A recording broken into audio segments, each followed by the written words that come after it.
Hello friends, what do I have here? These are the air dried curry leaf. So you can see that I have already air dried the curry leaf and it's now going to be stored in an airtight container and saved and used all throughout this year. So this is Chicago weather, and in Chicago weather we have to bring your curry leaves inside, and what I typically do during the winter season is I cut most of my plant and the branches, just leave couple of branches on, and the rest I air dry them and use it all throughout this year until next fall. By then again I'll continue to follow this process.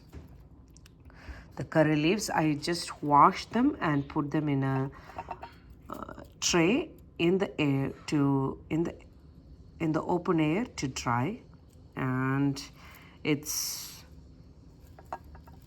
almost 2 weeks is what it took, and as you can see the color is maintained, all its nutrients are saved and preserved, and we can continue to use this all throughout this year, and you don't have to take up your freezer space.